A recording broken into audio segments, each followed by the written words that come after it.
আমি শুধু আপনাদের এইটুকু বলতে চাই যে 31 দফার বিষয় ইতিমধ্যে আলোচনা হয়ে গিয়েছে, তবে আমাদেরকে এখন রাজনৈতিক দলের কর্মী হিসেবে আগামী নির্বাচন না হওয়া পর্যন্ত যে ধরনের বাধা বিপত্তি আসতে পারে সেই ব্যাপারে সজাগ থাকতে হবে। এবং আমি মনে করি যে ঢাকা মহানগর দক্ষিণ বিএনপিরই এটা সবচাইতে গুরু দায়িত্ব যে বাংলাদেশে আগামীতে একটি সুষ্ঠু সঠিক নিরপেক্ষ নির্বাচন যাতে অনুষ্ঠিত হয় সেটি নিশ্চিত করা।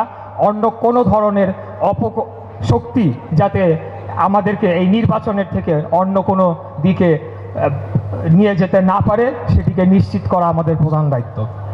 আপনারা জানেন যে একটি পক্ষ একটি গোষ্ঠী বিএনপির বিরুদ্ধে অপপ্রচারে লিপ্ত হয়েছে এবং 5ই আগস্টের পর আমরা দেখতে পেয়েছি তাদের চেহারা সম্পূর্ণরূপে অন্য একটি রূপে আমরা দেখতে পাচ্ছি এবং তারা সরাসরি বিএনপিকে প্রতিপক্ষ বানিয়ে আমাদের বিরুদ্ধে মিথ্যাচারে লিপ্ত হয়েছে, আমাদেরকে চাঁদাবাজের দল বানাচ্ছে, আরও নানা অপবাদ আমাদের বিরুদ্ধে দিচ্ছে। হয়তোবা বিএনপি বিশাল একটি দল, লক্ষ লক্ষ কোটি নেতাকর্মী, বাংলাদেশেও তো অনেক অপরাধীরা রয়েছে, তার মানে কি পুরো বাংলাদেশটাই একটা অপরাধীদের দেশ? সেটা আমরা বলতে পারি না। আপনারা জানেন যে একমাত্র বিএনপি এই নজির রেখেছে, আমাদের নেতা দেশনায়ক জনাব তারেক রহমান যখনই যে কোনো ধরনের অভিযোগ পাওয়া গিয়েছে তিনি কিন্তু তাৎক্ষণিক সেখানে সাংগঠনিক ব্যবস্থা নিয়েছেন এবং কোনো পর্যায়ের নেতা সেখান থেকে বাদ যায়নি। সর্বোচ্চ থেকে একেবারে তৃণমূল পর্যন্ত সকল বিষয়ে তিনি সাংগঠনিক পদক্ষেপ নিয়েছেন। এর চেয়ে বেশি আর আমাদের কি করার রয়েছে? আমরা তো আর সরকারে নাই, আমাদের হাতে তো আর পুলিশ বাহিনী নাই, আমাদের হাতে তো আর স্বরাষ্ট্র মন্ত্রণালয় নাই যে আমরা আইনি ব্যবস্থা নিব।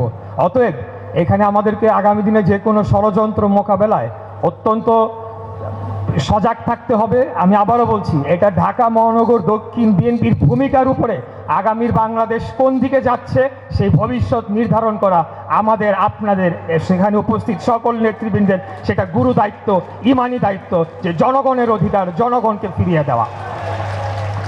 আর আমরা বলতে চাই, আমাদের সহযোগী অনেক রাজনৈতিক দল ছিলেন যারা আমাদের সাথে পাশাপাশি ফ্যাসিবাদ বিরোধী আন্দোলনে ছিলেন। তো এখানে আমাদের মধ্যে কোনো যদি ভেদাভেদ তৈরি হয়, তফাৎ সৃষ্টি হয়, সেটার লাভ ফ্যাসিবাদের অথবা পতিত স্বৈরাচারী আওয়ামী লীগই পাবে, সেটার লাভবান জনগণও হবে না, আমরাও হব না। অতএব এই ধরনের অন্য যে কোনো দল যদি আমাদের দিকে মিথ্যা অপপ্রচারের কোনো চেষ্টা করে থাকে তাদেরকে আমরা হুঁশিয়ারি দিয়ে বলতে চাই যে বিএনপি কিন্তু কোনো ছোট দল না, বিএনপিকে যে ধাক্কা দিয়ে ফেলে দিবেন সেটা কোনোদিনও সম্ভব না। বিএনপির জায়গাতেই ছিল, আমরা কারো দয়া নিয়ে রাজনীতি করি না। 2011 সালে তত্ত্বাবধায়ক সরকার ব্যবস্থা বাতিল করার পর থেকে আমরা গুলি, হত্যা, গুম, খুন সব কিছুর মাঝেও আমরা রাজপথে বুক চিতিয়ে দাঁড়িয়ে থেকে আন্দোলন করেছি। আমরা ওই আমাদের পরিচয় পাল্টাইয়া আওয়ামী লীগের, ছাত্রলীগের বেশ ধরে আমরা লুকায় থাকি নাই। আমরা শহীদ জিয়ার আদর্শের সৈনিক, আমরা সেই বিশ্বাস নিয়ে, আমাদের রাজনৈতিক আদর্শ নিয়ে আমরা আন্দোলন সংগ্রাম লড়াই করেছি এবং যতদিন বাংলাদেশ থাকবে ততদিন বাংলাদেশ জাতীয়তাবাদী দল, শহীদ জিয়ার আদর্শের দল বাংলাদেশের মাটিতে জীবিত থাকবে ইনশাআল্লাহ।